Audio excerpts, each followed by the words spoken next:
The stage for the battle was older than time itself, a forgotten island that had once been a fragment of Olympus and once a temple to the Amazons.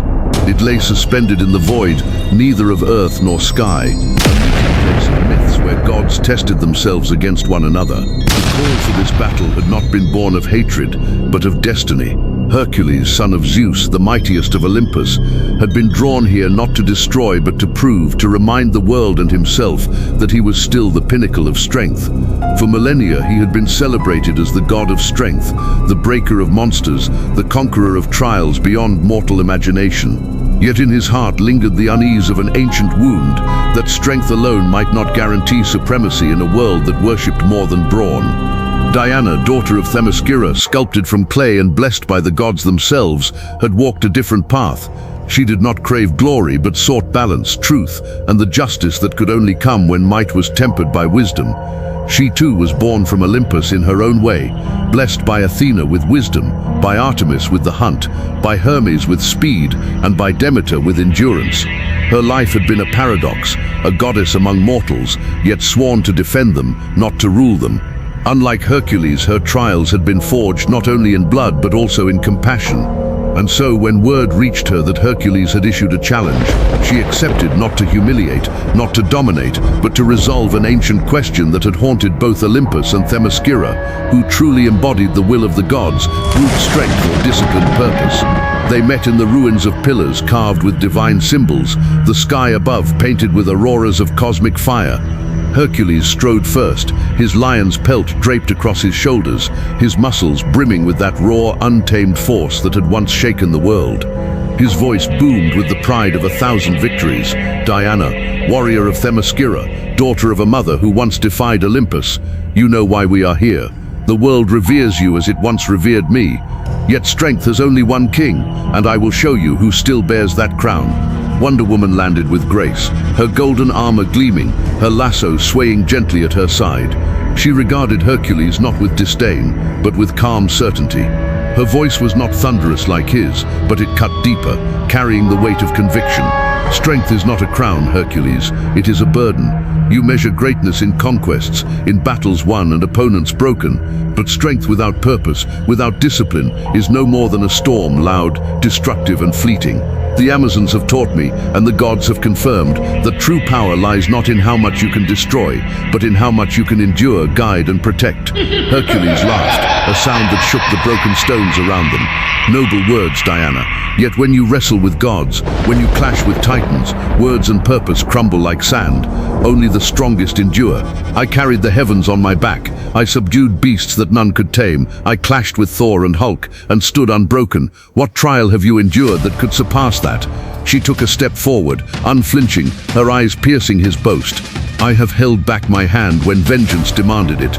I have borne the weight of worlds not because I sought to prove myself, but because they would have perished otherwise. I have matched Superman's strength and yet never lost myself to pride. I have walked into Tartarus to bring hope where none existed. Strength, Hercules, is not what you carry in your muscles. It is what you resist when every instinct tells you to surrender to rage.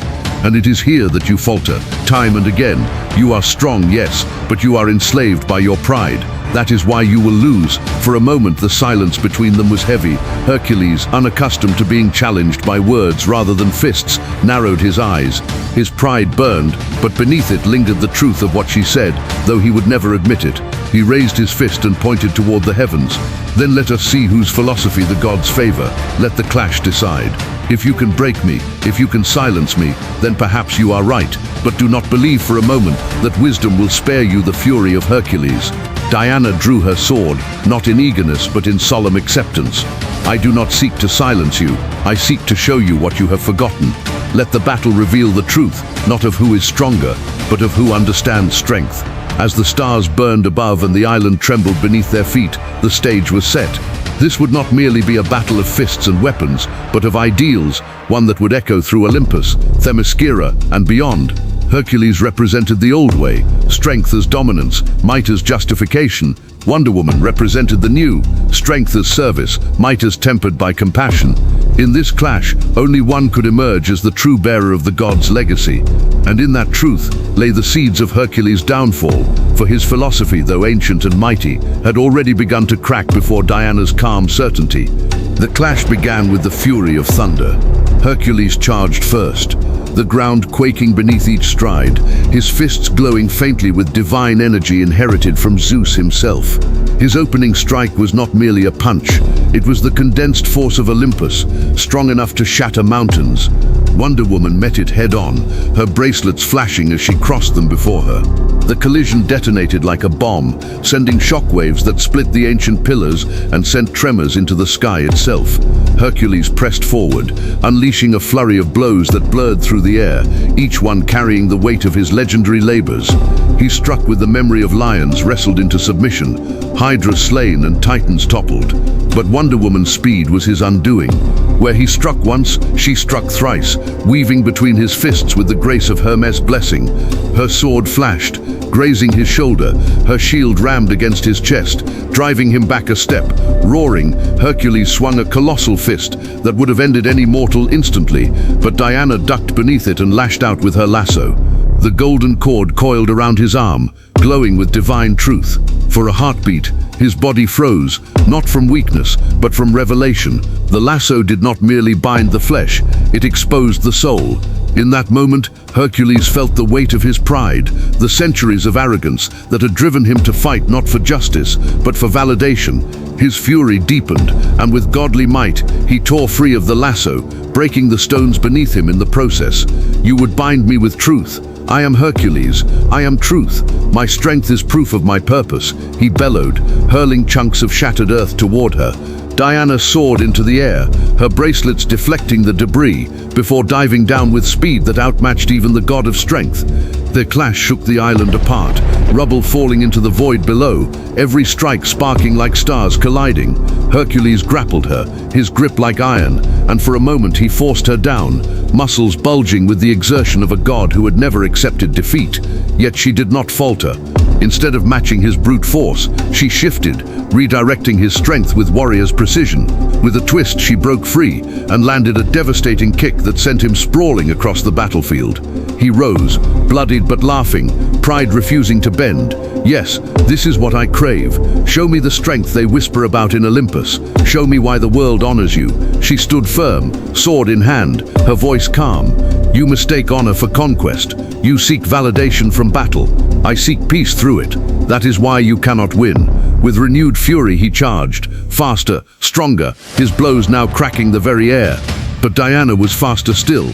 She slipped past his guard, her shield smashing into his jaw, her lasso darting around his torso.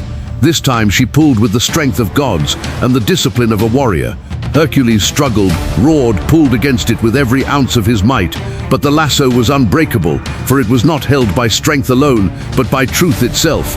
And in that truth, Hercules saw the reality he could not escape, that his pride had always been his greatest weakness, and that Diana's wisdom gave her a strength he could never match. He dropped to one knee, not in defeat of the body, but of the spirit. Wonder Woman stood over him, not gloating, not triumphant, but resolute. "Strength without purpose is nothing, Hercules. You have always been strong, but today you are reminded that strength must serve more than itself." The golden light of the lasso dimmed as Hercules bowed his head, no longer fighting. The battle was over, not because he was broken, but because the truth had stripped him of the one thing he could not fight, his pride.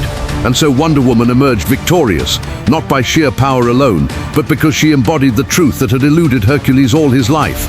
She had proven that the greatest strength was not to conquer others, but to master oneself. The gods above bore silent witness, and though no voice spoke, it was clear whose philosophy they had chosen to endure. Wonder Woman stood tall as the ruins around them crumbled. Her victory not a celebration, but a lesson that echoed across Olympus and Themyscira alike. Hercules had been mighty, but Wonder Woman had been greater, because her strength had purpose, and purpose would always prevail over pride.